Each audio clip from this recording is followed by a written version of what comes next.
À quoi pensiez-vous dernièrement? Restez à l'écoute aujourd'hui et apprenez comment vous pouvez avoir une meilleure vie en changeant vos pensées.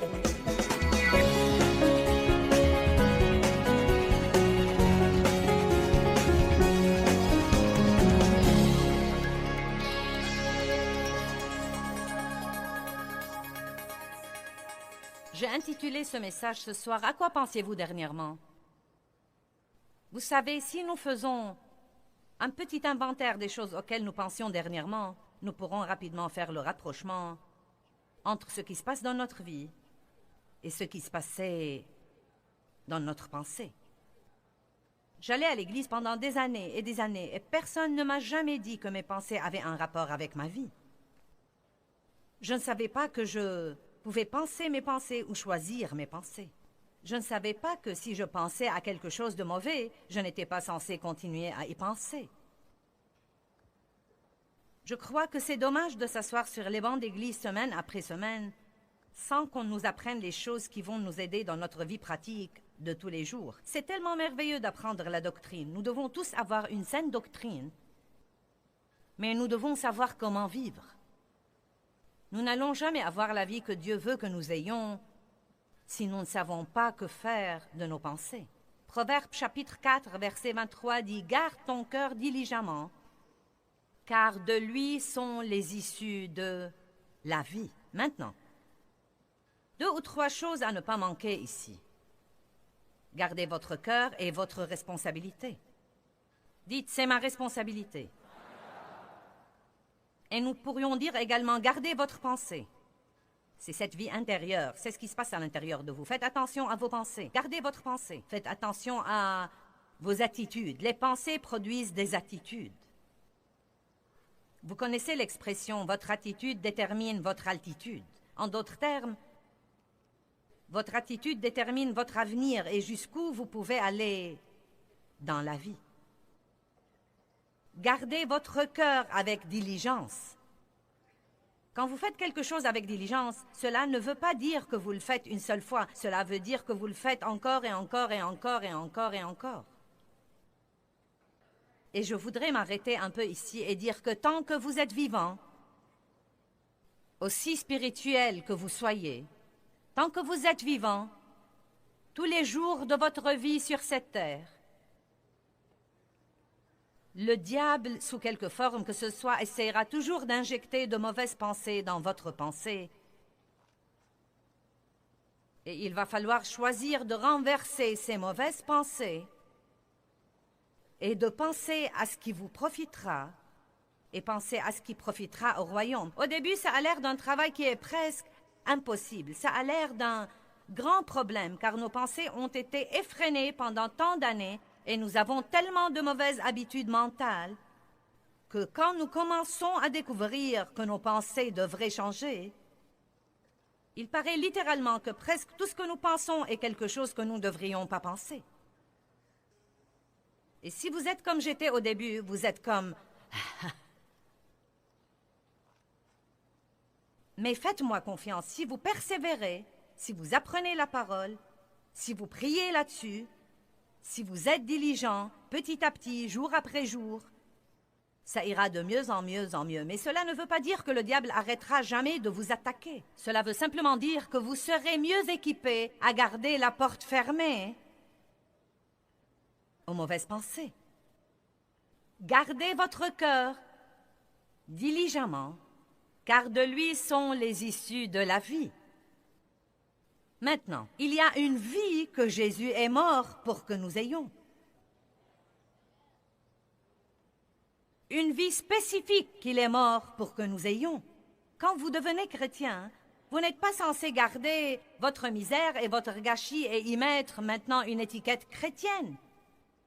Donc nous n'avons plus un gâchis normal, maintenant nous avons un gâchis chrétien. Maintenant, nous n'avons plus une misère normale, maintenant, nous avons une misère chrétienne. Et nous savons tous, évidemment, qu'il y aura toutes sortes d'épreuves dans le monde. Mais j'aime la prière de l'apôtre Paul. Il a dit Mon but déterminé est de le connaître et la puissance de sa résurrection qui me ressuscite d'entre les morts, même pendant que je suis dans le corps. Donc l'apôtre Paul dit que bien que nous soyons dans le monde et qu'il y aura des épreuves dans le monde, et bien qu'il y aura des gens difficiles à vivre et qu'il y aura des déceptions et qu'il y aura des pertes et qu'il y aura des tragédies, par le Christ et par la puissance de sa résurrection, nous pourrons trouver un endroit en lui pour vivre ici, mais vivre au-dessus du gâchis. Je ne vous promets pas de ne jamais avoir d'ennui si vous devenez chrétien. Mais ce que je vous promets, c'est que vous n'allez jamais avoir à essayer de résoudre vos problèmes tout seul. Parce que Dieu promet qu'une fois que vous le recevez dans votre vie, il ne vous laissera point et ne vous abandonnera point. Il sera avec vous sur les montagnes et dans les vallées, il sera avec vous dans le feu et dans les flots. Et notre pensée est très importante. Notre façon de voir nos problèmes est très importante. C'est pourquoi nous devons croire ce que dit la Bible quand elle dit que ce que Satan médite pour le mal, Dieu le change en bien. Donc quand vous êtes dans une situation difficile et que toutes vos pensées ont tendance à la négativité, ont tendance au fatalisme et qu'il n'y a plus d'espoir et que rien ne changera jamais, si vous connaissez la parole, vous pouvez ouvrir votre bouche et vous pourrez dire « Ce que Satan médite pour me faire du mal, Dieu le change en bien ». Les choses sont ou semblent peut-être mauvaises maintenant, ça peut faire mal maintenant, mais dans un prochain avenir, ceci va travailler pour mon bien. Et si vous commencez à penser comme ça, vous serez revigoré pour surmonter vos situations. Un espoir différé rend le cœur malade. Quand vous n'avez plus d'espoir, tout dans la vie commence à sombrer. Vous pouvez voir les gens désespérés parce que tout dans leur maintien est abattu. Leurs visages sont abattus, leurs épaules sont tombantes, leurs bras sont tombants. Leur conversation est triste, leur attitude est déprimée. Mais Jésus a dit, levez vos têtes parce que votre délivrance approche. Tout chez lui est élevé et tout chez le diable est très bas. Amen. Rappelons-nous que la parole nous enseigne que si nous aimons Dieu et que nous continuons à prier, toutes choses travaillent pour notre bien. Peut-être qu'elles ne sont pas bonnes, mais Dieu est bon. Et parce que Dieu est bon, il peut prendre un gâchis et le changer en miracle. Il peut prendre une tragédie et la changer en triomphe. Et je n'essaye pas de vous sermonner et je n'essaye pas de vous exciter. C'est un fait. Parce qu'il est arrivé dans ma vie, et je sais que beaucoup d'entre vous, qui avez marché avec Dieu pendant quelque temps, vous avez exactement le même témoignage. Ceux d'entre vous qui êtes nouveaux avec Dieu, ou si vous n'avez pas encore décidé si vous voulez marcher avec Dieu, ou si vous marchez avec Dieu mais vous avez un conflit maintenant, laissez-moi vous rappeler que vous devez faire attention à vos pensées et à vos paroles dans vos moments d'épreuve et vos moments de tourment. Votre attitude pendant que vous êtes dans le désert détermine combien de temps vous allez rester là-bas. Voulez-vous que je le répète? L'attitude que nous prenons pendant que nous sommes dans le désert détermine combien de temps nous allons rester là-bas. Plaignez-vous et vous y resterez. Louez et vous serez élevés. Dites les uns aux autres, à quoi pensiez-vous dernièrement?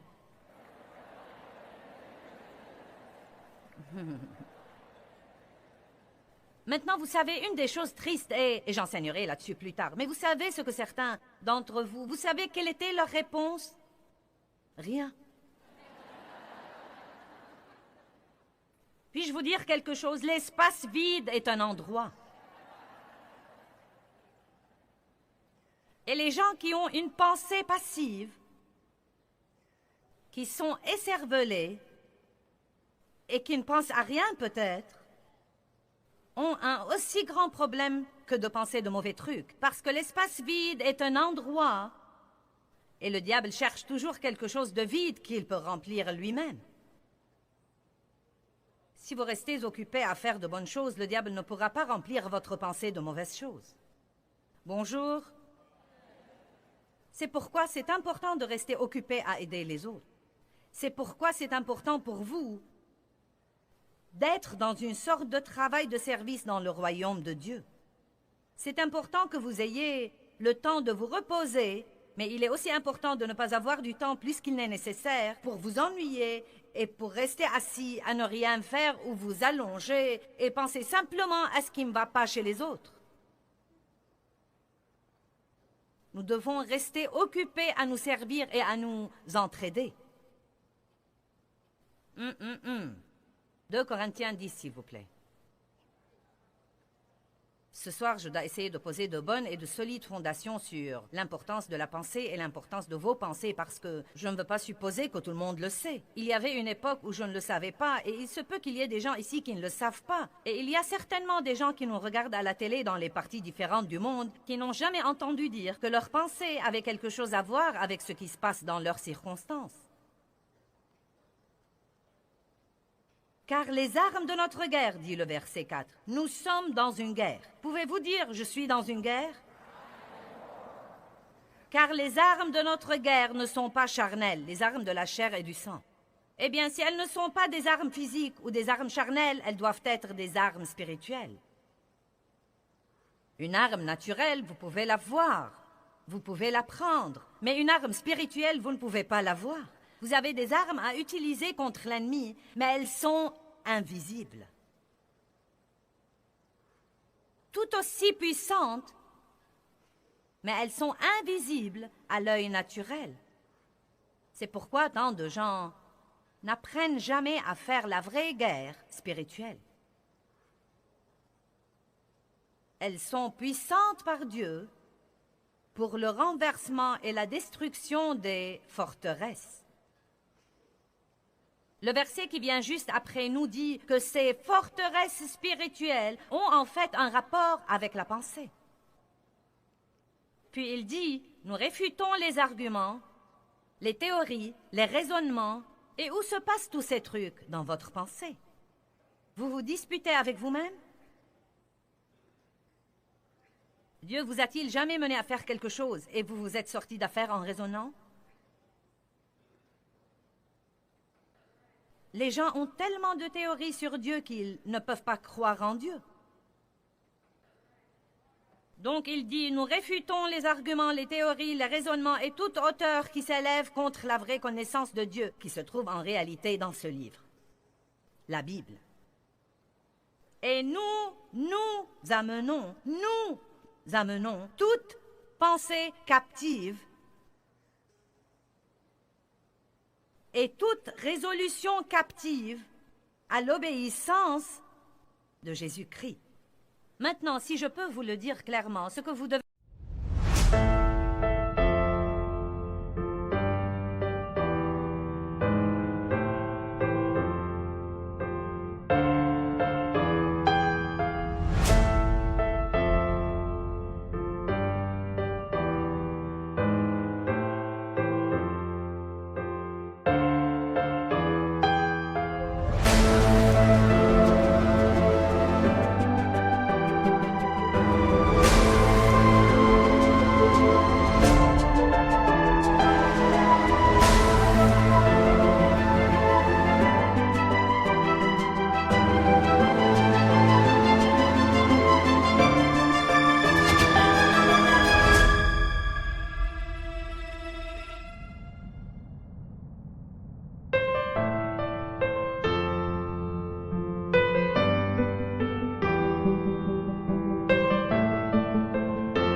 C'est que vous devez très bien connaître ce qu'il y a dans ce livre. Et ça va prendre du temps. Si vous voulez être un chrétien victorieux, il va falloir lire et étudier, et il va falloir également consacrer le temps, et il va falloir investir le temps pour vous instruire. Y a-t-il quelqu'un ici qui voudrait aller chez un médecin qui a juste prié une prière pour devenir médecin et il est allé accrocher une plaque? Voudriez-vous aller chez un dentiste comme ça? Non, mince alors, quand nous voulons demander l'aide de quelqu'un, nous cherchons des professionnels. Nous cherchons des gens extrêmement instruits. Nous cherchons les gens qui sont expérimentés. Vous savez quoi? Vous pouvez prier la prière du pécheur, et si vous êtes vraiment sincère, vous pouvez inviter Jésus à votre cœur. Et vous pouvez aller au ciel, strictement grâce au sang du Christ et parce que vous croyez en Jésus et que vous lui avez livré votre vie. Mais vous ne marcherez pas dans la victoire ici-bas si vous n'apprenez pas ce qu'il y a dans ce livre.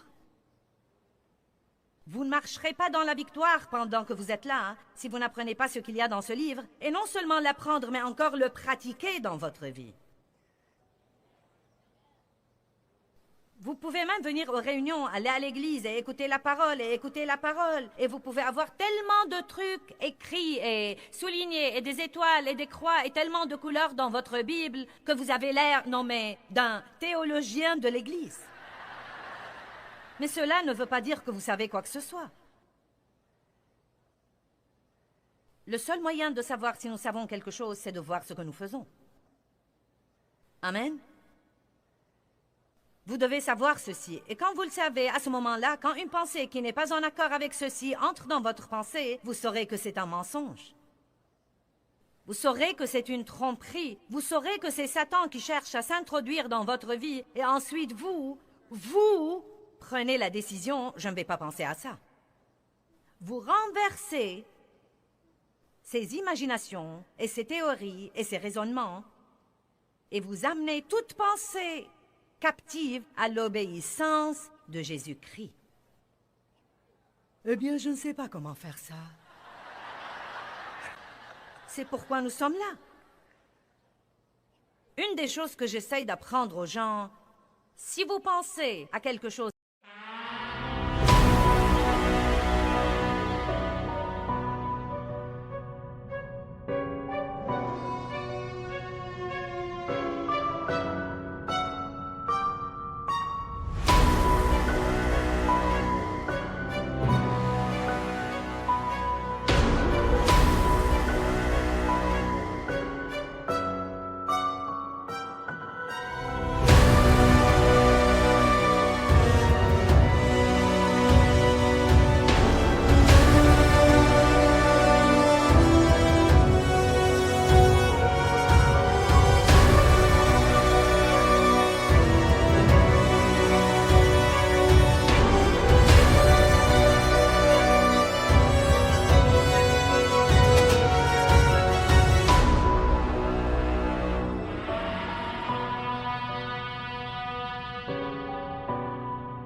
vous dites quelque chose d'autre à haute voix, cela interrompt cette pensée.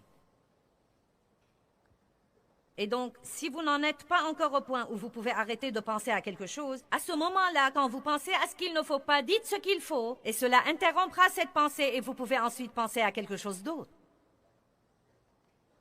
C'est pourquoi il est important de connaître la parole de Dieu et d'apprendre à prononcer la parole de Dieu de votre bouche à haute voix. Quand le diable vous dit « c'est fini, tu l'as fait », tu as évidemment gâché ton avenir et ta vie. C'est fini pour toi. C'est dans ces moments-là que vous devez connaître Jérémie 29:11 et ouvrir votre bouche. Et vous devez dire, la Bible dit que Dieu a de bonnes pensées et de bons plans à mon égard et qu'il va me donner un avenir et une espérance. La Bible dit que je peux oublier ce qui est en arrière et me porter vers les bonnes choses qui sont en avant. Donc, diable, tu es un grand menteur. J'ai un bel avenir, bien que j'ai fait beaucoup d'erreurs. Mais si vous ne savez pas ceci, si vous ne le savez pas, vous allez dire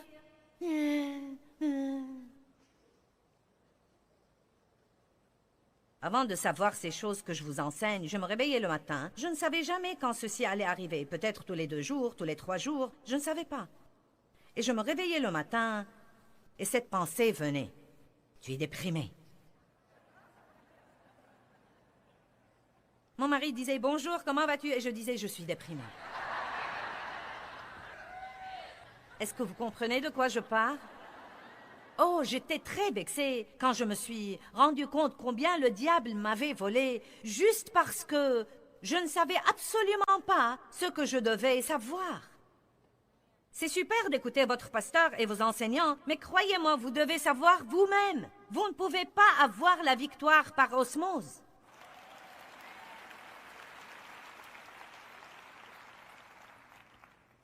Satan cherche implacablement à construire des forteresses dans nos pensées. C'est un menteur. Il ne fait que mentir ou déformer la vérité, et c'est en fait un mensonge. Et il essaye de tromper les gens, il essaye de leur faire croire des choses qui ne sont pas vraies. Et c'est ce que cela veut dire être trompé. Cela veut dire que vous croyez vraiment que quelque chose est vrai, mais en fait ce n'est pas vrai. Cependant, si vous croyez que c'est vrai pour vous. Et bien que ce ne soit pas vraiment vrai, cela devient votre réalité parce que c'est ce que vous...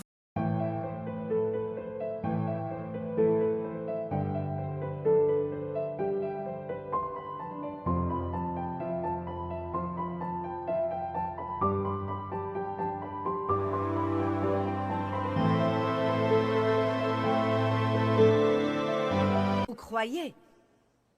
Vous ne pouvez pas dépasser vos propres pensées. Là où la pensée va, l'homme suivra. Vos pensées vont au-devant de vous et elles préparent votre vie. Et si vos pensées sont négatives et nulles, vous aurez une vie négative et nulle. Si elles sont désespérées, vous serez désespéré. Si vos pensées sont des pensées misérables, vous n'aurez jamais rien. Si vous croyez que parce que grand-maman n'a jamais rien eu et que maman et que papa n'ont jamais rien eu et que vous n'aurez jamais rien, à ce moment-là, le diable vous trompe parce que votre victoire ne dépend pas de la génération passée. Vous pouvez tracer la lignée de votre génération en Jésus-Christ et vous pouvez commencer une chose toute nouvelle. Allez maintenant.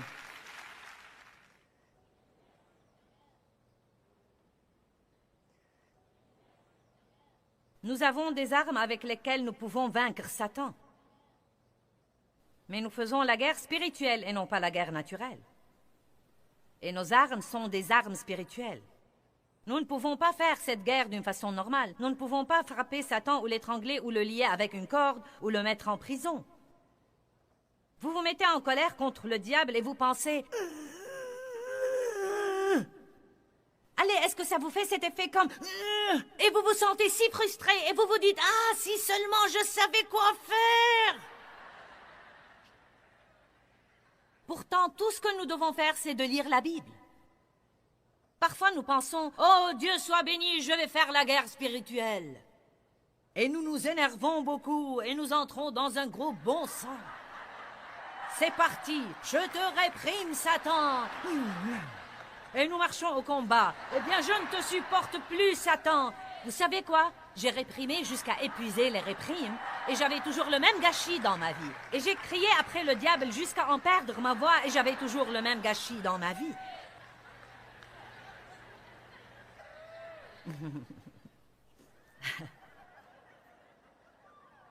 Oui, nous pouvons résister au diable et il doit s'enfuir, mais ne citez pas la moitié d'un verset. Jacques chapitre 4, verset 7 dit « Soumettez-vous d'abord à Dieu, résistez au diable et il s'enfuira de vous. » Allez maintenant. Comment est-ce que Jésus faisait la guerre spirituelle?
J'aime Acte 10, 38. J'y pense presque tous les matins. Voyez comment Dieu a oint du Saint-Esprit et de puissance Jésus de Nazareth qui allait de lieu en lieu faisant du bien. C'est une guerre spirituelle. Si vous vous levez tous les jours de votre vie et que vous vous fixez le but d'être une bénédiction où que vous alliez, aussi grande que soit votre souffrance dans la vie, le diable ne saura absolument pas quoi faire de vous. Mais que nous dit-il de faire? Pleurez et faites une fête, d'apitoiement sur soi, soyez déprimés, soyez négatifs, allez déjeuner avec un autre chrétien négatif que vous connaissez afin de vous plaindre de vos problèmes toute la journée.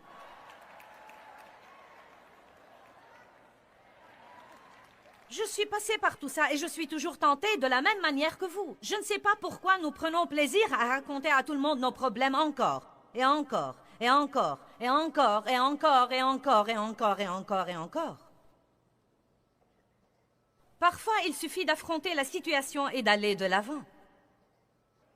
Une tragédie m'est arrivée il y a environ 2 semaines. Oh, c'était une des choses les plus terribles qui me sont jamais arrivées dans ma carrière d'auteur et de ministre. J'avais fini 25 000 mots d'un livre et quelque chose est arrivé à mon ordinateur qui, à ce qu'on m'a dit, ne devait jamais arriver. Ça ne devait pas arriver, car il sauvegarde les documents sur le disque dur au bureau, et quelque chose est arrivé, et j'avais travaillé là-dessus durant mars et avril, et quand j'ai repris le travail là-dessus il y a 2 semaines, 18 000 de mes 25 000 mots avaient disparu, et n'étaient nulle part sur le disque dur, nulle part sur l'ordinateur, nulle part, nulle part, nulle part, nulle part. J'étais vraiment si vexée.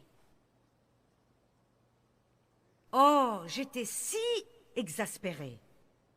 Si frustrée. Eh bien, ensuite, j'ai dû raconter mon histoire à tous ceux qui m'ont côtoyé, comme je viens de vous la raconter. Et tous ceux qui nous appelaient, je la leur racontais. Et tous ceux qui nous visitaient, je la leur racontais. Et tous ceux qui montaient dans la voiture, je la leur racontais. Et ensuite, mon mari m'a prêché un court sermon de Joyce Meyer.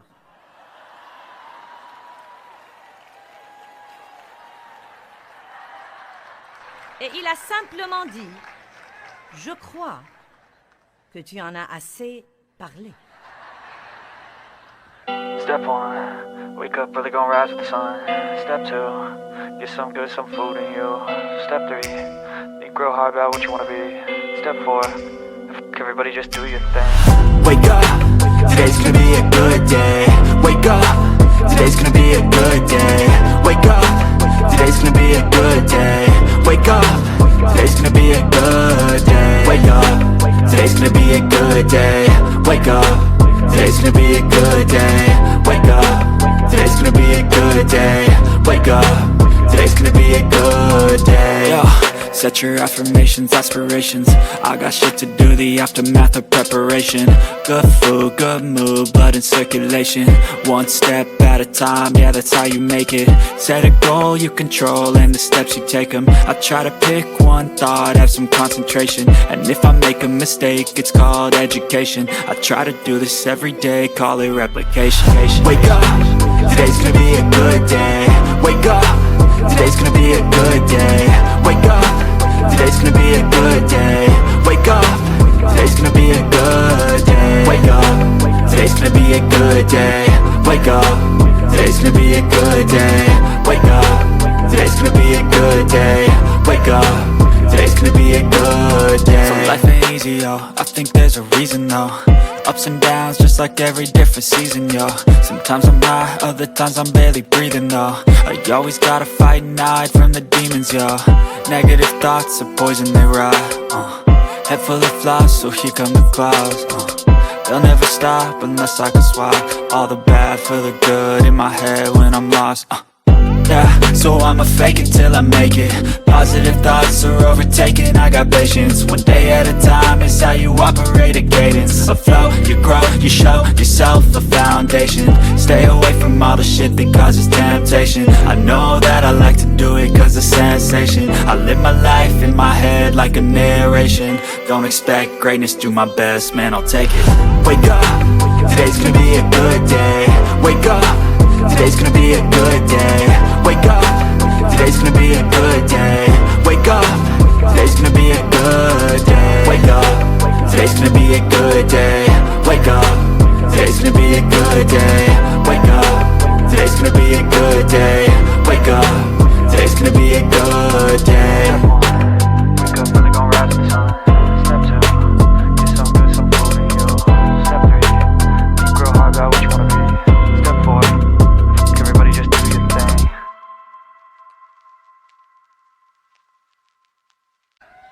Tu ne peux rien faire à part croire que toutes choses travaillent ensemble pour le bien et que le deuxième round sera meilleur que le premier.